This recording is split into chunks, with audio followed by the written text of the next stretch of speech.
PingSunday has the special permission of Coach Chen Kangning. Please don't upload the video without the permission of Coach Chen and PingSunday. Long pips attack. It's shinier than the regular rubber. Because long pips are easier to slip. The pimples are too long and soft. This is the first. In the second, during the attack with long pips, the movement should be smaller than with regular rubber. The radius is shorter. Because it easily goes out if you're not careful. Because you're shinier, right? More shine means more power when pushing the ball up. So if you're slightly late in turning inwards, it's more likely to go out. Therefore, what is one characteristic of long pips? When attacking with long pips, you slightly lift your elbow. At this moment, lifting the elbow is used in the underspin attack with long pips. That's right. Because you want to minimize the radius as much as possible. If your regular movement still feels too long in radius, what should you do? I shorten the radius. Lift your elbow a bit. The radius becomes even shorter. Lifted the elbow, right? Yes. Isn't the entire radius shorter now? What if I don't lift my elbow? Look at a regular movement.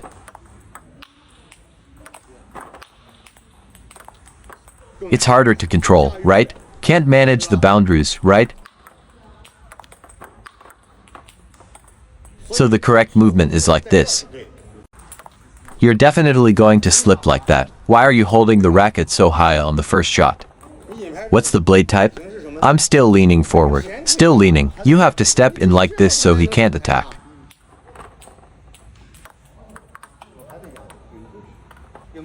See how the ball comes to your side?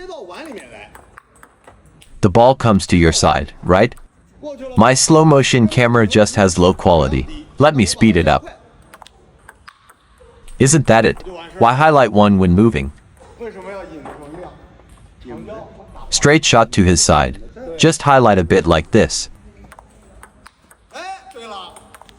Don't let him slip.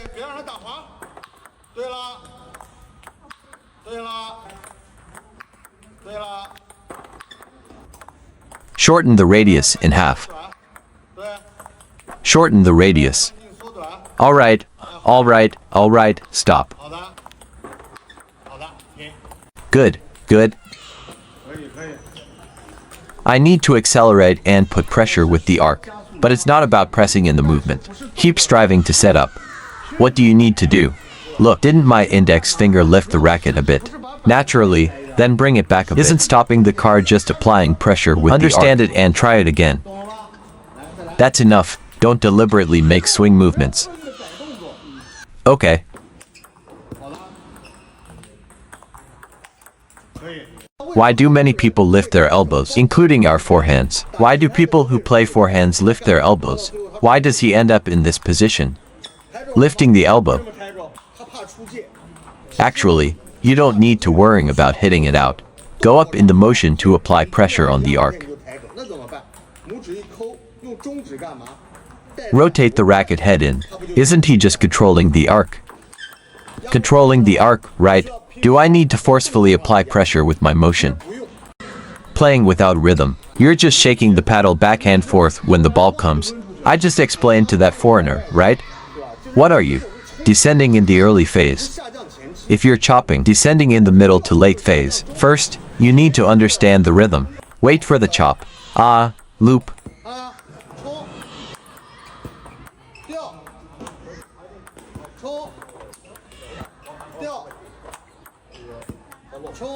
Chop. Understand the difference.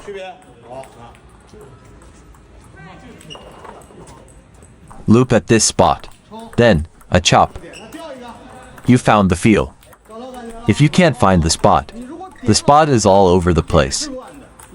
Definitely, it's all over the place. And once you mess up, you won't know where the real issue is. You'll start doubting your form. That's how people are, you know. It's the spot that's all over. Understand? What's this? This is chopping. This is chopping. Okay, now you won't mess up anymore, right? Your form won't go wonky either. Sometimes, just a couple of words. Shine a bit brighter. Use this kind of topspin from a push. Demonstrate for the kids, right? You need to master the correct technique. Whether with your forehand inverted rubber or this tacky rubber, you need to first understand the principle thoroughly, because it can't create arc by friction. You need to adjust your blade type and vary the ball contact point to create spin. In fact, these two concepts are the same, just like with short underspin pushes. Right, that's quite obvious. Now in slow motion for you. Shining on the top spin and then spinning. Shining on the top spin and then spinning. Shining on the top spin and then spin. Utilize the energy from the shine to spin outward. You'll find the feeling. Okay, spin outward nicely. Pause when you spin. Pause, good.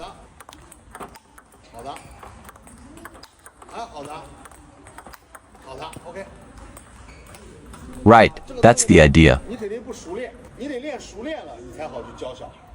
You are deliberate. Deliberately perform this motion to apply pressure on the arc. Rely on this motion to execute pressure on the arc. Look, your index finger can raise the paddle, right? Can he also bring the paddle head in? Isn't bringing in the paddle head in action to apply pressure on the arc? Do I need to do this? You deliberately use the motion to apply pressure on the arc. The elbow will raise up, correct?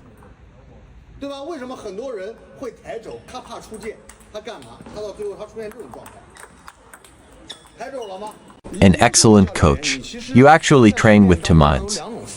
What is the first thought? It's opponent thinking, especially since he advanced from techniques. When this is excessive, I started teaching him how to play. Start training him in general capabilities. You need to have an adversary mindset first, because you're going to give him a move, and then after you're done with him. And you have to have a mindset. You have to teach him how to do it. You don't give him a move, then what we practice is full ball. You said you made a move, you let him learn without a teacher. Go dismantle it yourself. Then he will take a detour. You have to use your experience with your knowledge. Why help him? Teach him how to dismantle these tricks you come up with. Right. What does it mean to go a little further? It's once he knows how to break the trick. You have to teach him how to counterattack opponents. That's when I break down the opponent's move. I have a chance. I'm going to give you another move. So what is this? So that's containment. Ping pong is a game.